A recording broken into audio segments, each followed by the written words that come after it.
त्रिज्या 5 सेमी आहे, पायची किंमत 2207 असते. जर गणितात दिली 3.14 घ्या तर घ्यायची. त्रिज्या 5 सेमी आहे, 2 वेळा 5 घेऊया कारण इथं आर वर्ग आहे आणि त्याची उंची आहे 10 सेमी. ह्या सर्वांचा छेद 1 असतो विद्यार्थी मित्र. चला आता याला गुणाकार करा आणि भागा. 5 5 25 आणि हे 25 गुणिले 10 250 म्हणजे 22 गुणिले 250 होणार 250 बरोबर. हे 22 आहे, हे 5 5 25 25 10 250. ओके, हा शून्य इथं देऊन टाका. आता 25 ने ह्याला भागणं सोपं आहे. 25 दोन्ही 50, हातच्याले 5, 25 दोन्ही 50 आणि 5 55. पण खाली 7 राहिलेलं आहे ना, ह्या 7 ने ह्याला भागायचं आपल्याला.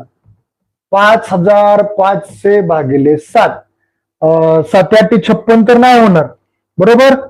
7 7 49 होणार. किती उरतंय 6.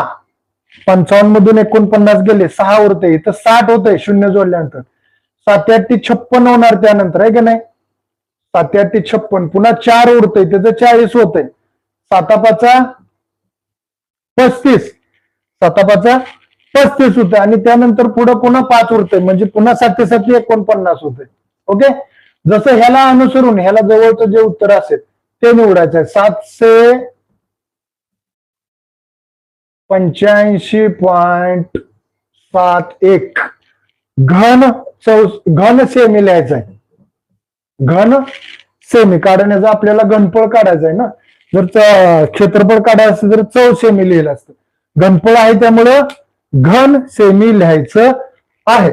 Okay, I hope you understood this example. Let's move on next question.